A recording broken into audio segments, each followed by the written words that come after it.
দেখো বন্ধুরা, এখানে রয়েছে হচ্ছে বাঁধাকপি, টমেটো, কাঁচা লঙ্কা, শিম এবং আলু। তো বুঝতেই পারছো আজকে একদম ঘরোয়া স্টাইলে বাঁধাকপি রান্না হবে। এখানে সর্ষের তেল কড়াইয়ের মধ্যে দিয়ে দেওয়া হয়েছে। তেলটা গরম হয়ে যাওয়ার সাথে সাথে কি দেবে মা? তেজপাতা। তেজপাতা দেবে। তো এখানে রান্নাটা স্টার্ট হয়ে গেছে। দেখো, সবার প্রথমে দিয়ে দেওয়া হলো, তেল গরম হয়ে যাওয়ার সাথে সাথে তেজপাতা আর সঙ্গে জিরে, সাদা জিরে। ফোড়নটা একটু ভালো করে ভাজা ভাজা করে নেওয়া হচ্ছে।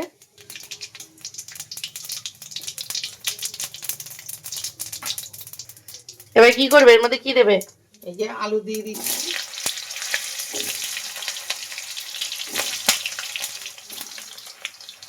চিনি দিয়ে দেবো,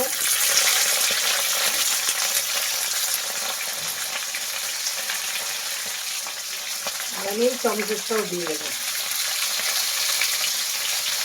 আর সঙ্গে কাঁচা লঙ্কা পাতা দিয়ে দিচ্ছি। এবার বাঁধাকপিটা পড়বে, তাই তো? দিয়ে দিলাম।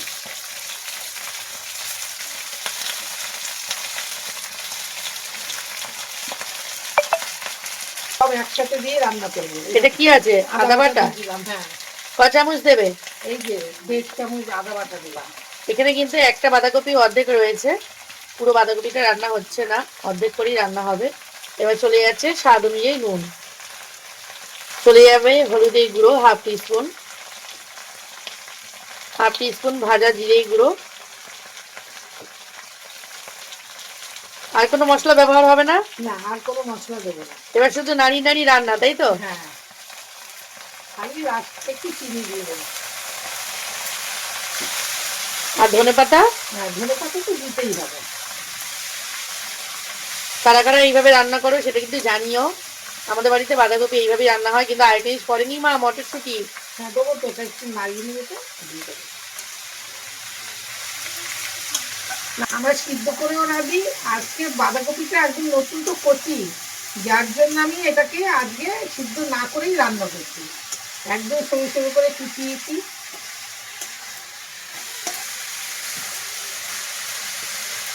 এবার পড়বে মটরশুঁটি, তাই তো? হ্যাঁ, চিনিটা কি এখন দেবে না পরে? এখনো দিয়ে দেবো, সব দিতে। এই মটরশুঁটি দিচ্ছি, সামান্য পরিমাণে চিনি পড়বে। এবার ভালো করে নাড়ি নাড়ি রান্নাটা করতে হবে, আর কোনো কিছু দেবার নেই। খুবই সিম্পল একটা রান্না। বাঁধাকপি এইভাবে রান্না করে খেতে ভীষণ ভালো লাগে, আর ফ্লেভারটাও ভীষণ ভালো আসবে। বাঁধাকপিতে আমরা লঙ্কা গুঁড়োটা বাড়িতে কখনোই দেই না। লঙ্কা গুঁড়ো দিয়ে গরম মশলা দিয়েও রান্না করা যায়, কিন্তু আমরা দেই না, তাই না মা বলো? কোনো অনুষ্ঠান থাকলে পরে তখনই একটু লঙ্কার গুঁড়ো দেই। মাঝে মাথা দিয়ে রান্না করলে দাও না, কখনো দেই কখনো দেই না, ইচ্ছে নিজের ইচ্ছের ওপরে রান্না। এবার কি ঢাকা দেবে?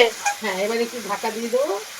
জল আর দিতে হবে না, যা জল বেরোবে তাতে আলু। হ্যাঁ, বাঁধাকপিতে তো জল থাকেই। গ্যাসটা লো থাকবে, এরকম 7 থেকে 8 মিনিট থাকবে।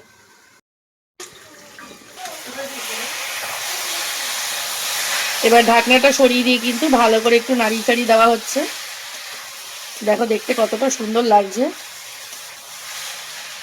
এবার ঢাকা না দিয়ে নাড়াবে মা, নাকি ঢাকা দেবে? না না, ঢাকনা দেবো না, এবার নাড়িয়ে চাড়িয়ে এইভাবে কিন্তু 3 থেকে 4 মিনিট ধরে গ্যাস জোরে অবস্থায় নাড়াতে হবে। এতক্ষণ গ্যাসটা আসতেই ছিল, নাড়িয়ে নাড়িয়ে রান্নাটা করতে লাগবে। যখন একদম মজে যাবে তখন কিন্তু 2-1টা আলু একটু ভেঙে দিতে হবে না মা? এটা আমাদের কাকিমার রান্না দেখতে দেখতে কিন্তু আমি শিখে গেছি কিভাবে কি করতে হয়। না, কেউ কেউ ভেঙে দেয়, কেউ ভাঙে না। না, একটু ভেঙে দিতে পারি, একটু মাখা মাখা লাগবে, খেতে বেশ ভালো লাগবে। এবার উপর থেকে কিছুটা ধনেপাতা কুচি ছড়িয়ে দেওয়া হবে, দিয়ে আবারও কিন্তু 1 মিনিট মতো একটু নাড়িয়ে চাড়িয়ে নামিয়ে দেওয়া হবে। ধনেপাতা দেওয়ার পর কিন্তু আর বেশি নাড়ানো চলবে না, তাহলে ধনেপাতার সুন্দর গন্ধটা কিন্তু একদমই নষ্ট হয়ে যায়। তার জন্য ধনেপাতা দিয়ে কিন্তু 1 মিনিট মতো একটু নাড়িয়ে চাড়িয়ে নামিয়ে নেওয়া হবে। তো রান্না হয়ে গেছে তো মা? একটু তুলে দেখাও। দেখাচ্ছি, একটু নাড়া দিই।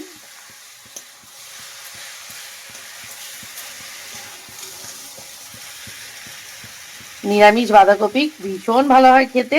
রান্নাটা কমপ্লিট হয়ে গেছে। কেমন লাগলো তোমরা কিন্তু অবশ্যই কমেন্টস করে জানিও। ভালো লাগলে কিন্তু সাপোর্ট করো, ভালোবাসা দিও, এবং তোমরাও কিন্তু খুব ভালো থেকো। এখনের মতো টাটা।